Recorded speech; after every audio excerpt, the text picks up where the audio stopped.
All right. You showed me the play. I did show you the play. And Chris Paul, love him to death. Not good. Good kid, not probably good football player. Probably, I don't know if he's even a backup. I mean, he's struggles. He's a backup. We don't need to be hyperbolic. You're right. He's probably that, though, at best. He's under contract, so he'll be on your team next year as a backup, hopefully, if you can upgrade your left guard spot. But that's the thing. If you have a stud left tackle, Chris Paul probably instantly becomes a better football player. And you have a stud center.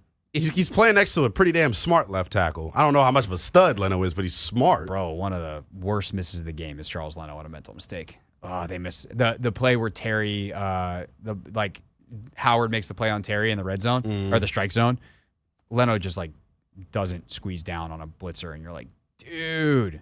I'm not 100% sure it's his responsibility, but it would have been nice. Sam might have had time. If not, he has Jahan wide open on a high cross. Anyway, the point is pressure killed this game.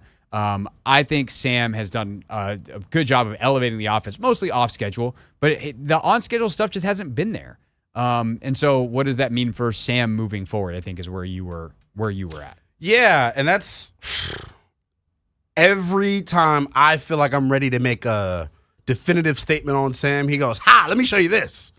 Sunday was another, to me, show you this. We are in disagreement about how he performed Sunday. If I had to give him a grade, like A through F, I'd say he was a C-. And I give him the C-. We're not that far apart. Maybe C+. I think the off-schedule there's not a lot of stuff. Yeah. The off-schedule stuff really makes it look better, though. Because he's doing high-level stuff at times. It's just we're not getting it on a consistent basis, and I don't know if that's because he's not a consistent player or is the offense just wildly inconsistent, and I think the latter is the answer.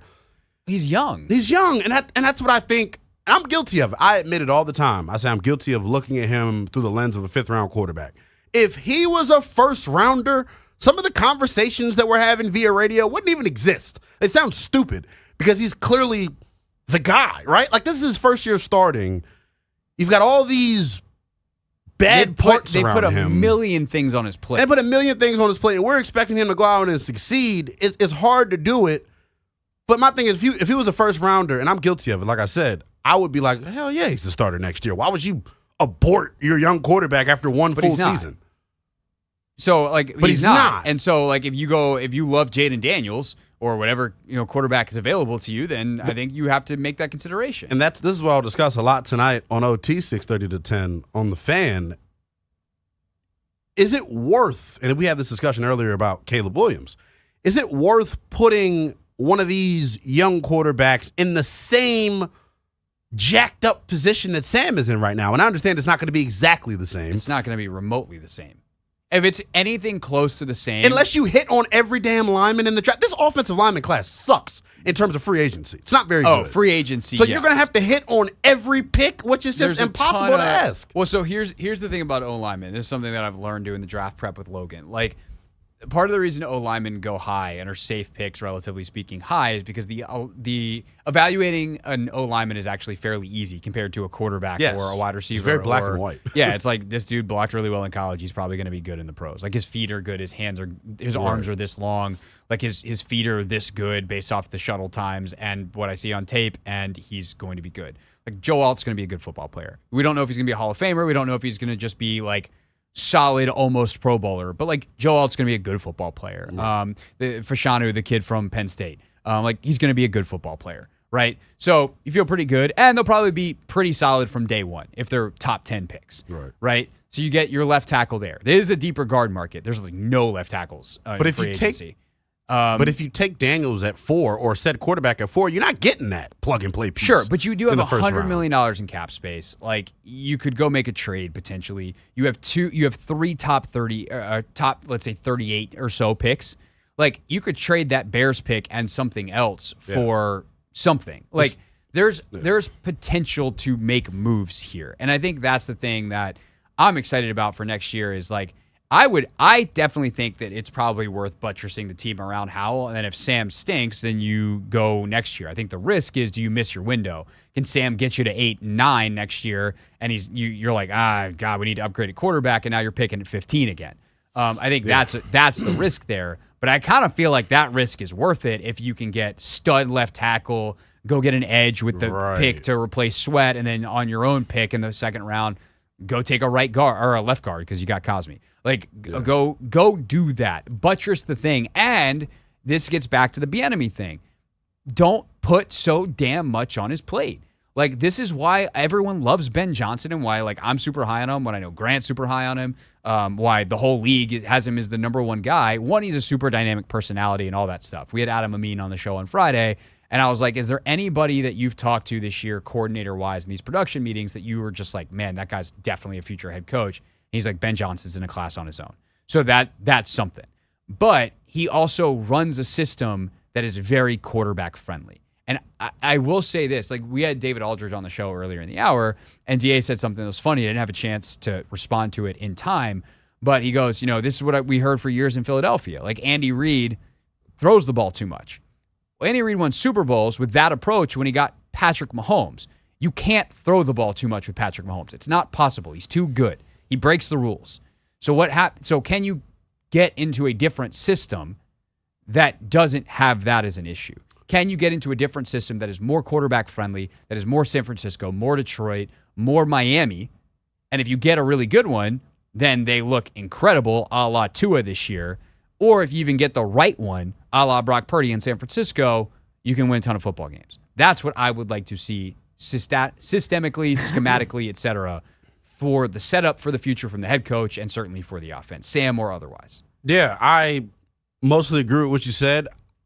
I do think if you're going to bring back Sam, you're just not going to like this, I would probably bring back Eric as my offensive coordinator because I don't want him to learn a third system in 3 years.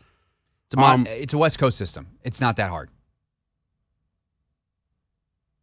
It's just hard to learn a system. It is hard to learn a system. Why make him have to take that time to learn a new system instead of just building upon what he already has? Because is the problem the system, or is the problem the pieces that are in the system?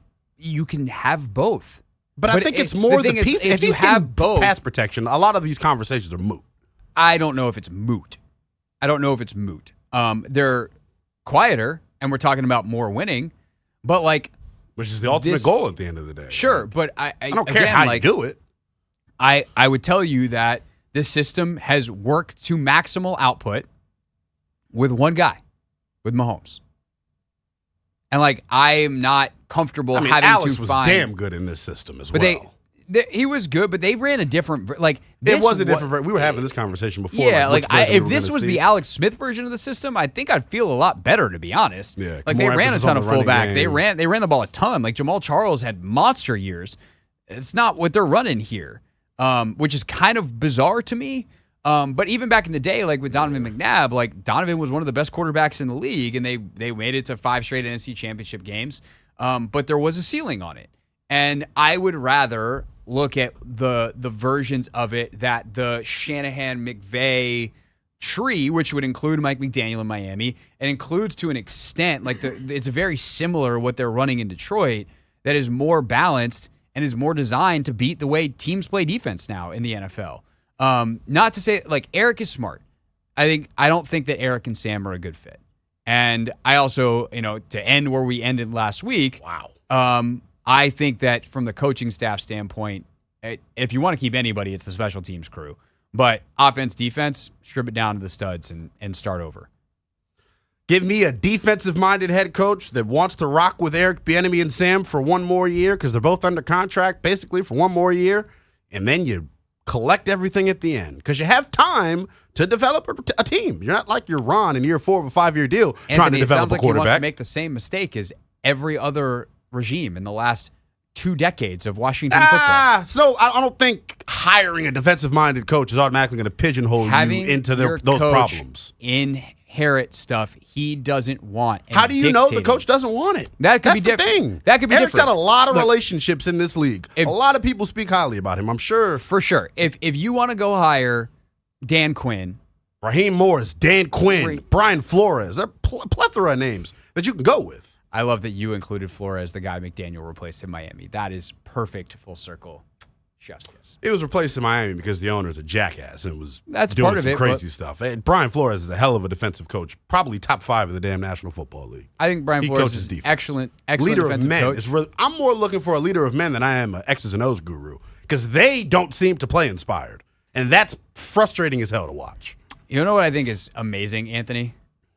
He came in here today saying no hot takes. And I think this has been the hottest takes that we have gotten from Lynnell all year. Warm, baby. There we go.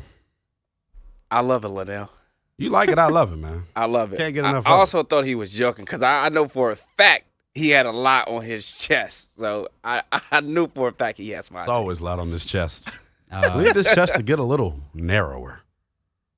Lynnell will be on overtime tonight. Yes, he will. From 6:30 to 10 on 106.7 The Fan. He's in this chair on Thursday. Oh, I can't wait to push all the buttons. Yeah. Well, I don't know. I would say I'd let you do the YouTube stream too, but Don't. If you told me that, I wouldn't even do overtime tonight. I would go home and study how you do this right now. I mean, we can try to set You you get a up. little tutorial. That'd be beautiful. I'd love it. We'll see what we can do. Appreciate you having me as always, man. This is good. Indeed. We're, of course, because you're here, way over time. We'll get back, and I don't even remember what we're talking about next. But, Anthony, you need to play the legal ID now. Hey, this is DA, and you're listening to The Hoffman Show on the Team 980 and the Odyssey app.